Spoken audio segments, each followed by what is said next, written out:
Hello అండి, నమస్తే అందరికీ. ఈరోజు బ్రేక్ఫాస్ట్గా రాగితో పుల్కాల్లాగా చేస్తున్నానండి. ఇది ముందు ఒక గ్లాసు నీళ్ళు, ఒక కప్పు, అంటే కప్పు ఏ కప్పుతో కొలుచుకుంటామో అదే కప్పుతో పిండి అనమాట. ఒక ఒక కప్పు పిండి అనుకుంటే ఒక కప్పు నీళ్ళు, కొద్దిగా ఒకటి పావు నీళ్ళు అనమాట. నీళ్ళు వేసుకొని బాగా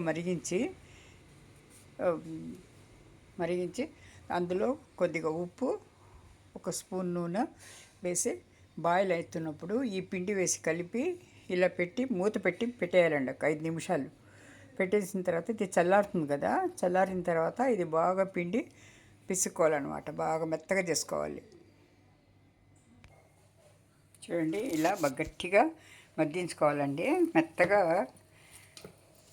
పిండి అంతా మనం కొద్దిగా చేతికి నూనె రాసుకుంటూ ఇలా మెత్తగా మన చపాతీ పిండి పెట్టుకుంటాం కదా, అలా మర్దించుకొని మెత్తగా చేసి పెట్టుకోవాలండి. ఇది మన మామూలుగా పుల్కాలు బాగా వస్తాయండి.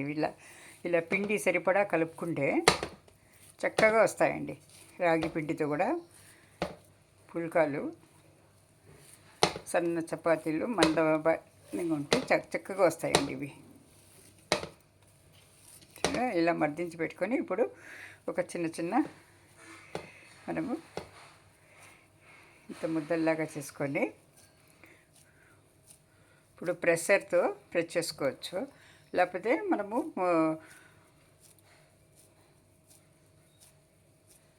రుద్దుకొని కూడా చపాతీలాగా రుద్దుకోవచ్చు అండి. దీంతో చూడండి, ఇలా మనము ఆయిల్ కవర్లు ఉంటాయి కదా, ఆ కవర్ల మీద పెట్టి ఇది పైన కూడా ఒకటి పెట్టేసేసుకుని చూడండి, ఇలా ప్రెస్ చేసుకోవాలన్నమాట. మెత్తగా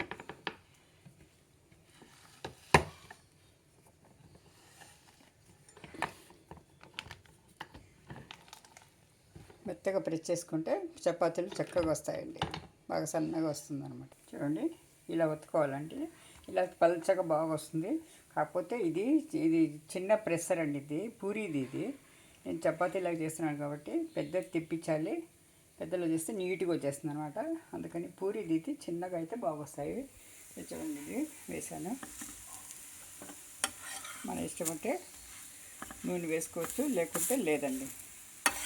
చక్కగా పల్చగా మన చపాతీలా, గోధుమ చపాతీలాగా వస్తాయన్నమాట. రాగి రొట్టె అంటే లావుగా అలా రాదండి. మన పిండి కలపడంలోనే ఉందన్నమాట. పిండి ఇలా చక్కగా కలిసిపోవాలి. మెత్తగా సాఫ్ట్గా ఉండాలన్నమాట. మన గోధుమ పిండి ఎలా కలుపుతామో అలా కలపాలి. అందుకే 1 పావు నీళ్ళు అనమాట. ఒక కప్పు నీళ్ళు అయితే 1 పావు, ఒక కప్పు పిండి అయితే 1 పావు నీళ్ళు అన్నమాట. అలా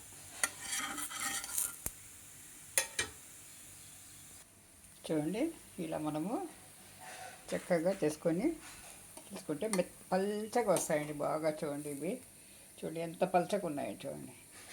చూడండి ఎంత పల్చగా ఉన్నాయో. చాలా టేస్టీగా ఉంటాయండి ఇవి. మన లావుపాటి రొట్టెల కంటే కూడా ఇవి అయితే చాలా టేస్టీగా ఉంటుందండి. రాగి రొట్టెలు అప్పుడప్పుడు చేసుకోండి. ఇలా చేసుకున్నామంటే చాలా బాగుంటుందండి. అంటే దీంట్లో ఉల్లిపాయలు, పచ్చిమిరపకాయలు వేస్తే మరి ఇంత సన్నగా రాదన్నమాట. లైట్గా నూనె వేసుకోవచ్చు, అలా కూడా తినచ్చు. నూనె వేసుకొని కొద్దిగా వేసినట్టు చేయాలండి.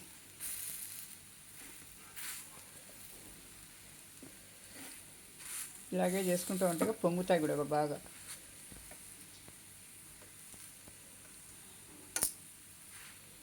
రెండు వైపులను కొద్దిగా ఎర్రగా కాల్చుకుంటే చక్కగా టేస్టీ రాగి రొట్టెలు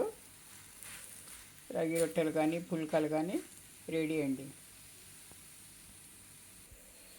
చూడండి, ఇలా మనము కొద్దిగా సైజ్ చిన్నగా చేసుకున్నామంటే చక్కగా వస్తాయండి.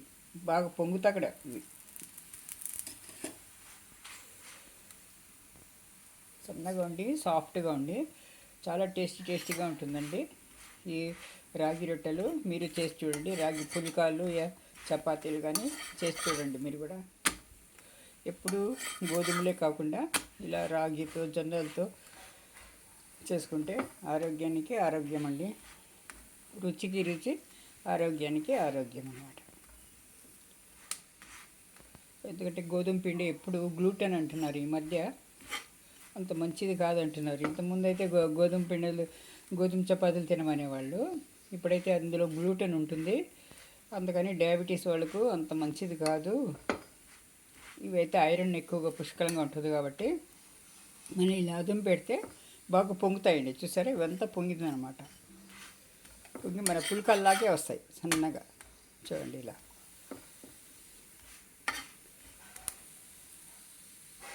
ఇంకా బాగా నల్లగా వేగాల్సిన అవసరం లేదు, ఎందుకంటే కొద్దిగా వేగినా కూడా చాలు. మనము బాగా బాయిల్ చేసిన నీళ్ళలోనే ఆల్రెడీ ఇది వేగిపోయి ఉంటుందన్నమాట పిండి.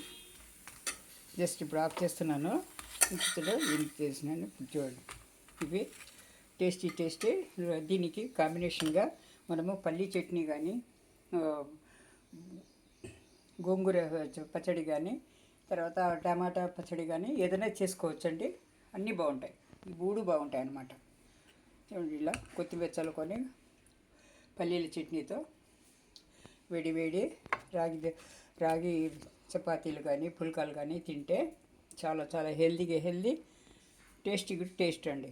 థ్యాంక్ యూ ఫర్ వాచింగ్ అండి. ఛానల్ని లైక్ చేయండి, సబ్స్క్రైబ్ చేసుకోండి, షేర్ చేయండి, కామెంట్ చేయండి. మీరు ఒకసారి చేసి చూసి ఎలా ఉందో చూసి మీ ఫ్రెండ్స్కి కానీ రిలేటివ్స్కి కానీ షేర్ చేయండి. మీరు ఒకసారి చేసి చూసి మీకు ఎలా వచ్చిందో కామెంట్ రూపంలో తెలియవచ్చండి. థ్యాంక్ యూ ఫర్ వాచింగ్ అండి. Thank you.